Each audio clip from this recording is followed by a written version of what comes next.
Hello everyone, Riyanka scan YouTube চ্যানেলে আপনাদের সবাইকে স্বাগত। আজকের ভিডিওতে আমি mother and child weighing machine বা মা ও শিশুর ওজন যন্ত্র কিভাবে আপনারা ব্যবহার করবেন সেটা স্টেপ বাই স্টেপ দেখিয়ে দেব। আপনারা খুব শীঘ্রই এই গ্রোথ মনিটরিং ডিভাইসটা আপনাদের সেন্টারের জন্য পেতে চলেছেন। তো কিভাবে সেটি ব্যবহার করবেন সেটাই ভিডিওতে দেখে নিন। ভিডিওটা স্কিপ করবেন না, শেষ পর্যন্ত দেখুন। আর যদি কোনো কনফিউশন থাকে তাহলে অবশ্যই আমাকে কমেন্ট সেকশনে জিজ্ঞাসা করবেন। তো চলুন তাহলে শুরু করা যাক।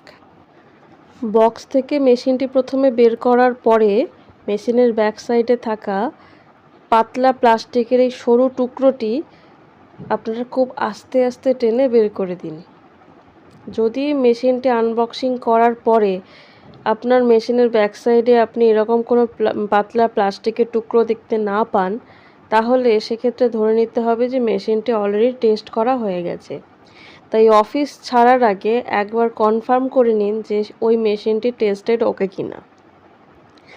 যদি পাতলা প্লাস্টিকের টুকরোটি থাকে তাহলে এইভাবে যেভাবে আমি ভিডিওতে দেখালাম আস্তে করে টেনে বের করে দিন। এবার প্লাস্টিকটা বের হয়ে গেলে কোনো সমতল সারফেসে মেশিনটিকে রাখুন।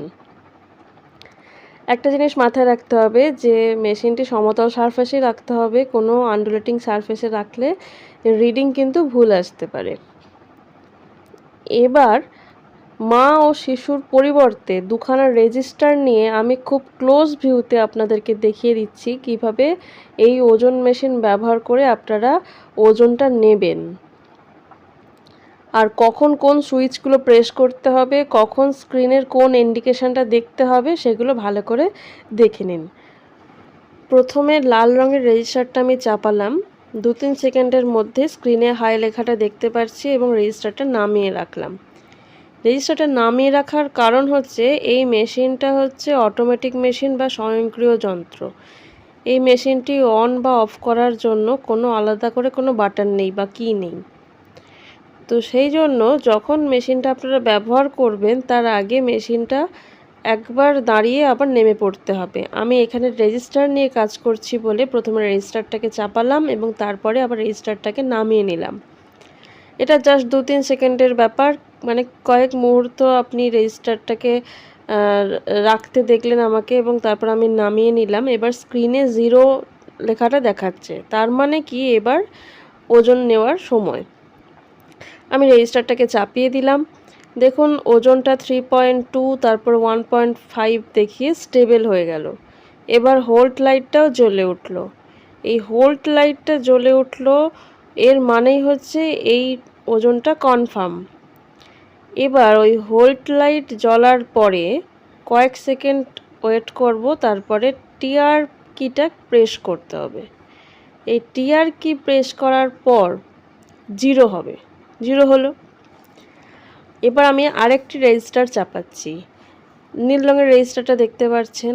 তাহলে একটা জিনিস খেয়াল করুন, লাল রেজিস্টারটা ছিল, তারপর হোল্ড কিটা জ্বললো, তারপরে টিআরটা প্রেস করলাম, করে 0 হলো, তারপর আরেকটা রেজিস্টার তার ওপরে চাপালাম। তার মানে প্রথমে লাল রেজিস্টারের মতো যখন শিশুর মা দাঁড়াবেন ওই মেশিনটির ওপরে, এই টিআর কি পর্যন্ত প্রেস করবেন এবং তারপর 0 হবে, তারপরে মায়ের কোলে শিশুকে দিতে হবে। মা কিন্তু ওই যন্ত্র থেকে নামবেন না, ওই যন্ত্রের ওপরেই মা দাঁড়িয়ে থাকবেন। তাহলে টিআর কি প্রেস করার পরে 0 হলে শিশুকে মায়ের কোলে দেওয়া হবে। এবার যখন যে রিডিংটা আসবে সেই রিডিংটাই হচ্ছে শিশুর রিডিং। এখানে যে আমি নীল রঙের রেজিস্টারটা পরে দিলাম, হোল্ডে দেখুন, হোল্ডে যে ওয়েটটা এখন দেখাচ্ছে সেটা হচ্ছে নীল রেজিস্টারটারই ওজন, যেটা বাস্তব ক্ষেত্রে শিশুর ওজন হবে, মানে যে শিশু মায়ের কোলে ওজন হবে সেই শিশুর কথা বলছি।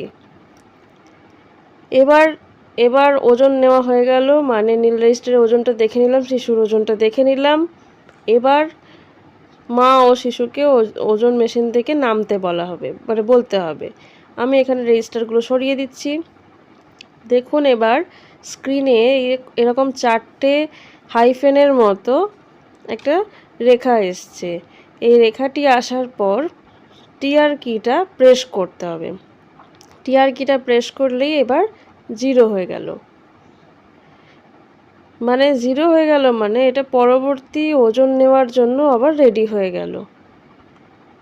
এবার একটা জিনিস প্রশ্ন আসবে যে তাহলে অফ করব কি করে? অফ করার জন্য খুব একটা চিন্তা করবেন না, এই যে 0 হয়ে গেল এর কয়েক সেকেন্ড পরই অফ হয়ে যায়। যদি আর কোনো ওয়েট চাপানো না হয় তাহলে এটা কয়েক সেকেন্ড পরই অফ হয়ে যায়। দেখুন অফ হয়ে গেল। তো এই তো মোটামুটি ওজন করার পদ্ধতি ওই ওজন মেশিনের মাধ্যমে। তো যদি আমার ভিডিওটা দেখে কোনো কনফিউশন হয় তাহলে অবশ্যই আমাকে কমেন্ট সেকশনে জানাবেন, আর যদি এই ভিডিওটা হেল্পফুল মনে হয় তাহলে অবশ্যই লাইক করবেন এবং শেয়ার করবেন সবার সঙ্গে। আর এই ধরনের অথেন্টিক ইনফরমেশনগুলো পাওয়ার জন্য আমার চ্যানেলটিকে সাবস্ক্রাইব করে রাখুন। সবাই খুব ভালো থাকুন, সুস্থ থাকুন, ধন্যবাদ।